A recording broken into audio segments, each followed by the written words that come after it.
911, what's your emergency? There's a dangerous trespasser in my neighborhood. Can you describe the suspect? Yes. He's a man standing in my driveway. Wait, you mean your driveway? No, but it should be mine. Ma'am, are you seriously calling 911 on a police officer for parking in his own driveway? The 911 operator's voice crackled through the phone. 911, what's your emergency? A sharp, nasally voice responded with urgency. There's a dangerous trespasser in my neighborhood. The dispatcher's tone turned serious. Can you describe the suspect? Yes, he's a man standing in my driveway. A pause. Wait, you mean your driveway? No, but it should be mine. The dispatcher had heard ridiculous calls before, but this one had to be among the dumbest. Little did Karen Whitmore know, the man she was calling 911 on wasn't some random trespasser. He was Officer Jake Carter, an active-duty police officer standing on his own property. Jake had been living in the neighborhood for less than a month, and he was already starting to think that retirement in the countryside sounded like a better idea.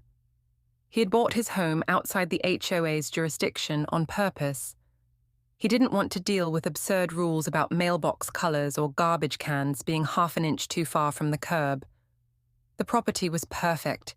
A spacious driveway, quiet neighbors, and best of all, no HOA breathing down his neck.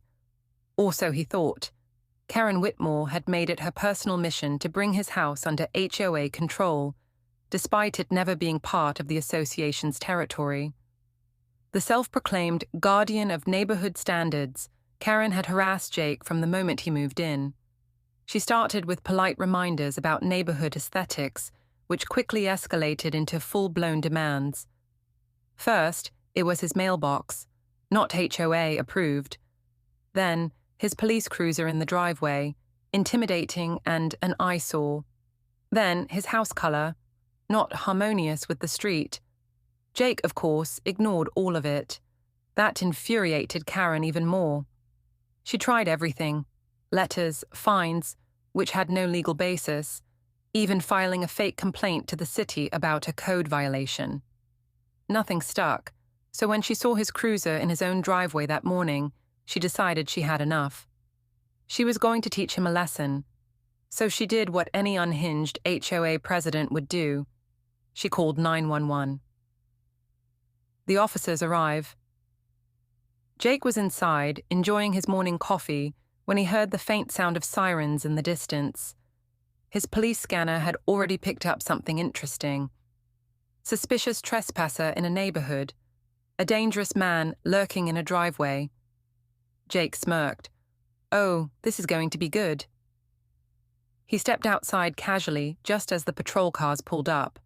2 officers exited, looking around for the suspect. And there she was, Karen Whitmore, in full dictator mode, jabbing her finger toward Jake. There. That man. Arrest him for trespassing. The officers turned their heads. Upon seeing Jake, they burst into laughter. Wait! One of them coughed, trying to compose himself. Karen, are you telling us that the trespasser is Officer Jake Carter? Karen's self-righteous fury faltered for a moment, but she quickly recovered. I don't care if he's a janitor or the mayor.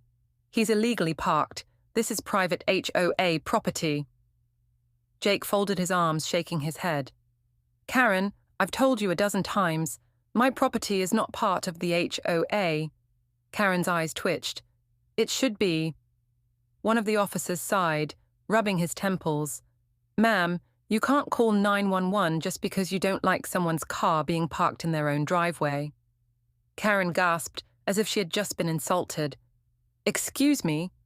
Are you refusing to uphold the law? This is a crime. The other officer shook his head. No, ma'am, this is not a crime, but you did just file a false police report, and that is a crime. Karen's face drained of color. What? Jake pulled out his phone and started recording. Don't worry, Karen. This is all on video. You called 911 under false pretenses. That could land you in serious trouble. For the first time, Karen hesitated. She looked around, realizing that her neighbors had started peeking through their windows, watching the drama unfold. She wasn't about to lose her iron grip on this community, so instead of backing down, she doubled down. I don't care what you say. That car is a violation of HOA policy. No official vehicles can be parked on private property overnight. The neighborhood agreed to this rule. Jake raised an eyebrow. I didn't agree to it. Karen huffed. That's because you're not part of the HOA. She stopped herself. Jake smirked. Exactly. One of the officers chuckled. So you do admit he's not part of the HOA, meaning your rules don't apply to him? Karen's mouth opened, then closed, then opened again. She turned beet red. Jake crossed his arms. This was fun, Karen, but you're wasting police resources, and you've just made my day.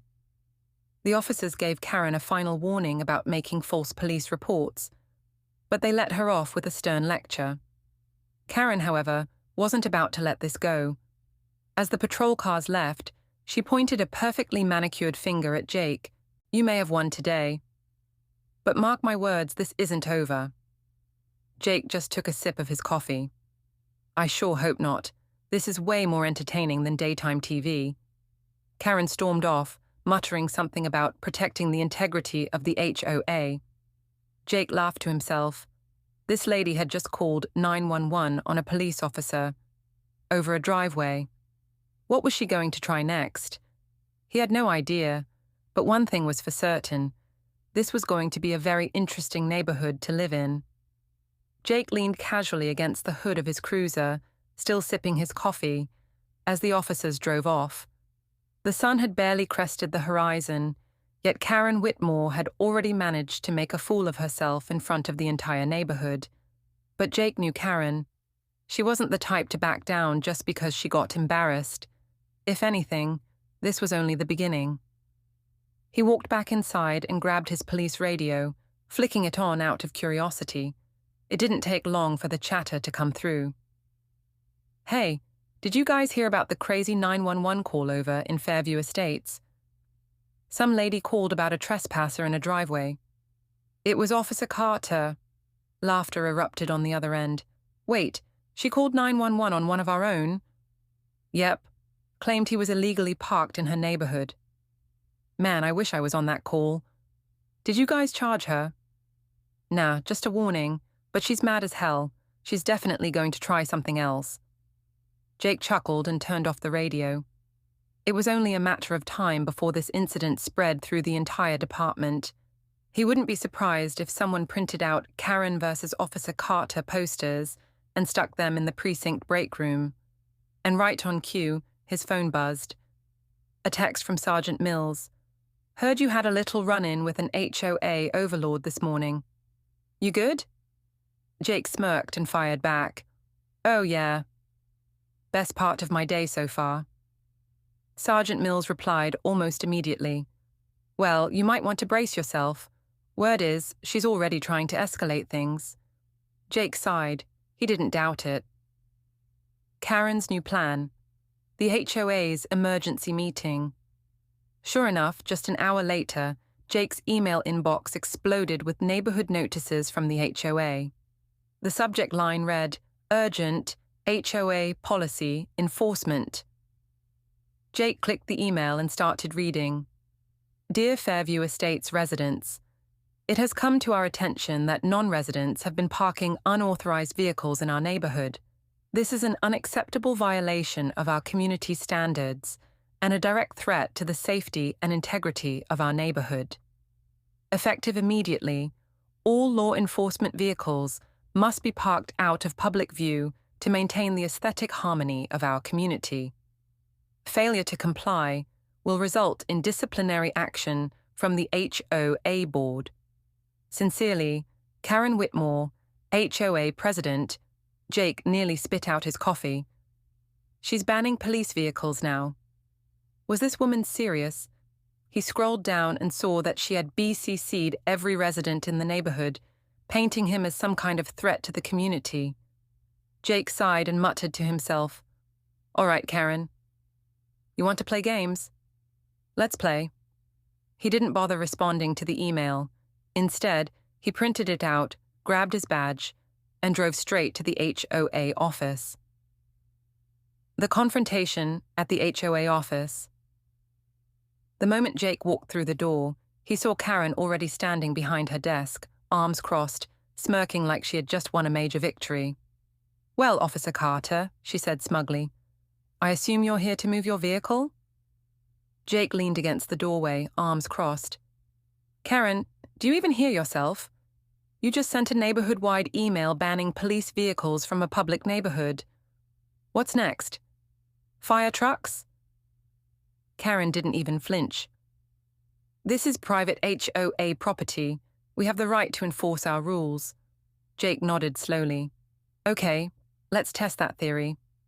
He pulled out his phone, dialed a number, and put it on speaker. "Code enforcement. How can I help you?" Karen's smirk vanished. "Yeah, this is Officer Jake Carter. I've got an HOA here trying to enforce illegal vehicle bans on public roads. Could you send someone down?" Karen froze. You wouldn't dare." Jake raised an eyebrow. "Lady, you called 911 on a police officer. You think I won't call code enforcement on you?" Karen's face went pale. Within 30 minutes, a city inspector arrived. The inspector, a gruff-looking man named Mike, walked into the HOA office, already looking annoyed. "All right, what nonsense am I dealing with today?" Jake handed him a copy of the email. Mike skimmed it, then looked up at Karen. "Ma'am, are you out of your mind?" Karen straightened her posture. "I don't appreciate your tone." Mike scoffed. "Well, I don't appreciate HOAs acting like they run the government. You can't ban emergency vehicles from public roads. And you sure as hell can't dictate what a police officer does on his own property." Karen tried to argue. "But the HOA bylaws—" Mike cut her off. "The HOA bylaws are not legally enforceable." He flipped through his notes. "In fact, you just violated city code by even attempting to enforce this rule." Mike looked up, smirking. "That's a fine of up to $5,000. Karen gasped. You can't do that." Mike smirked. "Oh, I can. And I will." He pulled out a citation pad. "Expect a formal citation in the mail." Jake had to bite back his laughter as Karen visibly shook with rage. "This is an outrage," she snapped. "I am simply trying to uphold the standards of this community." Mike rolled his eyes. "Lady, I've dealt with plenty of HOA presidents in my time. But you might be the worst." Karen's jaw dropped. Mike continued, pointing a finger at her. "And if I hear one more complaint about you harassing residents, especially a police officer, I'll personally recommend a city-wide investigation into your HOA." Jake grinned. "Sounds fair to me." Karen was fuming. She grabbed the HOA rulebook from her desk and slammed it down. "You haven't heard the last of this." Mike sighed and turned to Jake. "Carter, you let me know if she tries anything else. I'd be happy to shut this place down." Jake gave him a casual salute. "Will do, Mike." As the inspector left, Jake leaned toward Karen's desk. "See, Karen? You should have just let me enjoy my driveway in peace." Karen's eye twitched. "This isn't over." Jake smirked. "Oh, I hope not." He walked out of the office, already wondering what Karen's next move would be. She was too petty to back down, and Jake, he was more than ready for round 3. Jake knew Karen wasn't the type to accept defeat gracefully. She had just been humiliated in front of a city inspector, caught illegally, trying to enforce rules she had no power to impose. If she had any sense, she would have backed off and left him alone. But Karen had never been known for her sense, and the first sign that she was plotting revenge came the very next morning. The mysterious violation notice. Jake stepped outside to grab his morning coffee and newspaper. Something caught his eye. A neatly folded HOA violation notice sat on his windshield. Jake laughed out loud. The sheer audacity of it. He picked up the notice and read it. Violation: unauthorized vehicle storage. Description: police vehicles are considered commercial property and may not be stored in residential driveways overnight. Please remove immediately, or face a fine of $250 per day. Signed, Karen Whitmore, HOA President. Jake shook his head in disbelief. She's actually trying this again? A normal person might have marched straight to the HOA office to confront Karen, but Jake wasn't a normal person. He was a cop. He knew the best way to deal with Karen was to let her dig her own grave. So instead of responding, Jake did nothing. Karen rallies the HOA minions. Sure enough, by noon, his email inbox exploded. Karen had mobilized the HOA loyalists. Emails flooded in from concerned residents about how Jake's police cruiser was bringing down property values. One email even went so far as to claim that his car was making the neighborhood feel unsafe, as if having a police presence was a bad thing. Then came the anonymous letters, slipped under his door, stuffed into his mailbox. Each one more ridiculous than the last. We don't feel comfortable with your vehicle here. This is a family neighborhood, not a crime-ridden city block. Your presence is intimidating to children. Jake had to laugh. These people were so afraid of the HOA that they weren't even signing their names. And then the petty vandalism started. At first it was subtle. Someone scattered leaves and trash near his driveway, trying to make it look messy. Then came the eggshells, cracked near his tires. And finally, the most ridiculous act of all. Someone taped a giant HOA fine notice to his garage door. Jake walked outside, peeled it off, and smirked at the security camera on his porch. "Oh, Karen," he muttered. "You are really asking for it. Karen's fake complaint scheme." When the vandalism didn't work, Karen switched tactics. She weaponized city bureaucracy. Over the next 3 days, Jake received a noise complaint from the city about excessive siren usage. He hadn't even turned on his lights. A zoning violation for operating a commercial business from home, because apparently being a cop was now a business. A code enforcement notice claiming his fence was an inch too high.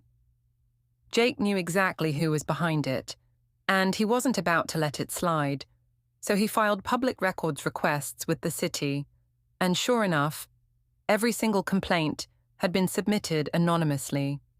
But the handwriting? The same perfectly neat, looping cursive as Karen's signature. Jake grinned. He finally had real evidence. It was time to play offense. The HOA meeting from hell. Jake waited until the next HOA meeting. Normally, he avoided these ridiculous gatherings like the plague. But this time, he had a plan. The room was packed.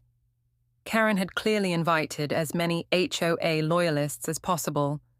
They all sat there, smug as if they had already won. Karen stood at the front, HOA rulebook in hand. "Before we begin, I'd like to bring up a matter of extreme importance." She dramatically cleared her throat. "Officer Carter's vehicle continues to violate HOA guidelines, and we must take immediate action." Murmurs of agreement rippled through the crowd. Jake stood up, smiling. "Actually, I'd like to address that." Karen narrowed her eyes. "There's nothing to address. You're in violation." Jake reached into his bag. He pulled out printed copies of the fake complaints, held them up for everyone to see. "You see, Karen, I did a little digging." Karen stiffened. "Turns out someone's been filing fraudulent complaints against me with the city." Karen's face twitched. What are you implying?" Jake smirked. "I'm not implying anything. I'm stating a fact." He pointed to the papers. "These complaints all came from one person. And wouldn't you know it?" He held up Karen's violation notices for the HOA. "The handwriting matches exactly." The room fell dead silent. Karen's mouth opened, closed, opened again. She looked like a fish gasping for air. Jake continued. "So here's where we stand. You filed fraudulent complaints. You've vandalized my property. And you've harassed a police officer." Gasps spread through the room. A few of Karen's loyalists started inching away from her. Jake went on. I could report this to the police department and city attorney. Karen's face turned ghost white. That means fines, maybe even criminal charges for falsifying reports. Karen visibly swallowed. Jake paused dramatically. Or, he smirked, you can drop this whole thing and admit you were wrong. Karen glared daggers at him. Her entire grip on the HOA was slipping. But she was too proud to admit defeat. Instead, she tried one last desperate move. This is harassment, she sputtered. I am a respected HOA president. I will sue you for defamation. Jake laughed. Go ahead, Karen. He pulled out his body cam. But before you do, just know. He held it up. I've got everything on video. Karen's knees nearly buckled. The room erupted into whispers.